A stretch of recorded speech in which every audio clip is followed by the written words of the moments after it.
Hello అండి, నేనైతే recent గా ఒక పికిల్ రివ్యూ వీడియో అయితే పోస్ట్ చేశాను, లాంగ్ వీడియో. అందులో నేను DP foods, food and farm, అల్లకే చిట్టి పికిల్స్ దగ్గర అయితే పికిల్స్ ఆర్డర్ చేసి వాటి రివ్యూస్ అయితే చెప్పానండి. ముగ్గురు దగ్గర కూడా నేను చికెన్ పికిలే ఆర్డర్ చేశాను. అయితే నాకు అల్లకే చిట్టి పికిల్స్ వాళ్ళు మాత్రం చికెన్ పికిల్ పంపించకుండా ఫ్రాన్స్ పికిల్ పంపించారు. ఆ విషయం నాకు రివ్యూ వీడియో రికార్డ్ చేస్తున్నప్పుడు అల్లకే చిట్టి పికిల్ పార్సిల్ ఓపెన్ చేసినప్పుడు మాత్రమే చికెన్ పికిల్ కాదు ఫ్రాన్స్ పికిల్ వచ్చిందని నాకు ఆ విషయం అప్పుడే తెలిసింది. సరే, ఫ్రాన్స్ పికిల్ వచ్చింది కదా అని అల్లకే చిట్టి పికిల్ వీడియోస్ లో నేను నరాలు తీస్తాను అని చెప్తూ ఉంటది కదా. సరే, మనం కూడా వాటర్ టెస్ట్ చేద్దామని వాటర్ టెస్ట్ చేశాను. చేసినప్పుడు అందులో నరాలు లేవు కాబట్టి లేవు అని చెప్పాను. దాన్నే నేను షార్ట్ వీడియోలో అప్లోడ్ చేశాను. టేస్ట్, కాస్ట్, సర్వీస్ కూడా ఎలా ఉందా అని ఆ మెయిన్ వీడియోలోనే నేను చెప్పాను. టేస్ట్, కాస్ట్, సర్వీస్ నచ్చలేదు కాబట్టి నచ్చలేదు అని చెప్పాను. అలాగే రొయ్యల్లో నరాలు లేవు కాబట్టి లేవు అని చూపించాను. అలాగే రొయ్యల్లో నరాలు ఉండుంటే ఉన్నాయనే చెప్తాను. లాంగ్ వీడియోలో నరాలు లేవు అని చెప్పాను కదా, ఆ క్లిప్ తీసుకొని షార్ట్ వీడియోగా అప్లోడ్ చేశాను. అన్ని షార్ట్ లో చెప్పలేం కాబట్టి వాళ్ళ సర్వీస్, కాస్ట్, టేస్ట్ ఎలా ఉన్నాయో లాంగ్ వీడియోలో ఉన్నాయి చూడండి అని లాంగ్ వీడియో షార్ట్ కింద లింక్ ఇచ్చాము. కానీ కొందరు షార్ట్ వీడియోనే చూసి ఈ అమ్మాయి వాళ్ళకి పాజిటివ్ గా చెప్తుంది, ఎంత పేమెంట్ తీసుకునిందో అని నెగిటివ్ గా కామెంట్ చేస్తున్నారు. అందులో ఎంత మాత్రం నిజం లేదండి. కాస్ట్, టేస్ట్, సర్వీస్ నాకు నచ్చలేదు కాబట్టి నచ్చలేదు అని ఆ లాంగ్ వీడియోలో చెప్పాను. నాకు సర్వీస్ ఎందుకు నచ్చలేదో లాంగ్ వీడియోలో ఆల్రెడీ చెప్పానండి.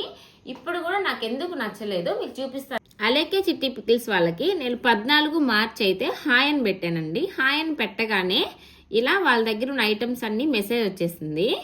ఇందులో మనం పికిల్ సెలెక్ట్ చేసుకోవాలని నేనైతే చికెన్ విత్ బోన్ అయితే 1/2 kg అయితే ఆర్డర్ పెట్టాను.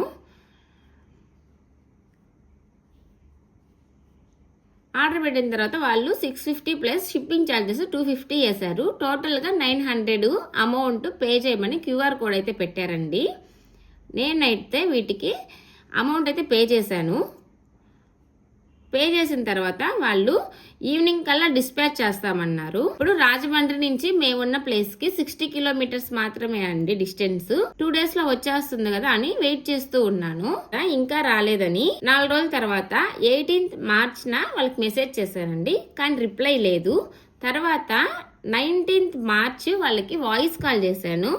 అప్పుడు కూడా ఏం రిప్లై లేదండి. 28th మెసేజ్ చేశానండి. అప్పుడు కూడా రిప్లై లేదు. 22 March కూడా మళ్ళీ మెసేజ్ చేశానండి. ఇంకా వాళ్ళు రిప్లై ఇవ్వలేదు. సరే, ఇంక రిప్లై ఇవ్వడం లేదు కదా అని వచ్చినప్పుడే వస్తుందని వదిలేశాను. వదిలేసిన తర్వాత 27th March వచ్చింది పార్సిల్ అయితే. 14th March డిస్పాచ్ చేస్తాము అని మెసేజ్ అయితే పెట్టారండి. కాకపోతే 60 కిలోమీటర్లు వచ్చేదానికి పార్సిల్ నాకైతే 13 days పట్టింది. అందుకని సర్వీస్ బాగలేదు నా వీడియోలో చెప్పాను. అన్నిసార్లు మెసేజ్ చేస్తున్నప్పుడు జస్ట్ ఒక రిప్లై, మేడం వస్తుంది, లేదంటే కొంచెం లేట్ అవుతుంది, ఏదో ఒక రిప్లై చెప్పాలి కదా. అసలు ఏమి చెప్పకపోయేసరికి సర్వీస్ బాగలేదని నేను ఇంతకు ముందు లాంగ్ వీడియోలో చెప్పాను. పికిల్స్ కాస్ట్ కూడా మరీ హైగా పెట్టేశారు. అందుకని కాస్ట్ కూడా ఎక్కువ ఉందని చెప్పాను. టేస్ట్ విషయానికి వస్తే నాకు టేస్ట్ నచ్చలేదు కాబట్టి ఆ వీడియోలో నేను నచ్చలేదు అని చెప్పాను. అలాగే రొయ్యల్లో కూడా నరాలు లేవు కాబట్టి లేవు అని చెప్పాను. ఉంటే ఉన్నాయనే చెప్పుండేదాన్ని. పార్సెల్ మీద మ్యానుఫ్యాక్చరింగ్ డేట్, ఎక్స్పైరీ డేట్ ఉంది కాబట్టి ఉంది అని చెప్పాను. అలాగే ఇంగ్రీడియంట్స్ కూడా మెన్షన్ చేస్తున్నారు కాబట్టి నేను మెన్షన్ చేస్తున్నారని చెప్పాను. అలాగే ఫుడ్ సేఫ్టీ వాళ్ళ లైసెన్స్ తీసుకొని ఉన్నారు కాబట్టి ఫుడ్ సేఫ్టీ వాళ్ళ లైసెన్స్ తీసుకున్నారని చెప్పాను. నేనైతే రివ్యూ వీడియో జెన్యున్ గానే చెప్పానండి. అమ్మాయి రొయ్యల్లో నరాలు లేవు అని చెప్తూ ఉంటది కాబట్టి యూట్యూబ్ లో ఆ టాపిక్ ట్రెండింగ్ కాబట్టి ఆ లాంగ్ వీడియోలో ఉన్న క్లిప్ తీసుకొని వచ్చి షార్ట్ వీడియోగా పెట్టాను. కానీ కొంతమంది లాంగ్ వీడియో చూడకుండా షార్ట్ వీడియోను చూసి ఈ అమ్మాయి ఎంత పేమెంట్ తీసుకునిందో ఏమో అని నెగిటివ్ గా కామెంట్స్ పెట్టారండి షార్ట్స్ కింద. నిజానికి అయితే నేను 1600 ఖర్చు పెట్టుకోండి ఆ రివ్యూ వీడియో చేశానండి. ఇప్పుడు మీకు ఆల్రెడీ నేను పేమెంట్ క్లిప్స్ కూడా నేను చూపించాను వాట్సాప్ లో. నేనైతే లాంగ్ వీడియో 28th అప్లోడ్ చేశానండి. షార్ట్ వీడియో అయితే 29th మార్నింగ్ అప్లోడ్ చేశాను. నేను షార్ట్ వీడియో అప్లోడ్ చేసిన కొన్ని రోజుల తర్వాత యూట్యూబ్ లో అమ్మ ఎవరినో తిట్టిన ఆడియో అయితే వైరల్ అయింది.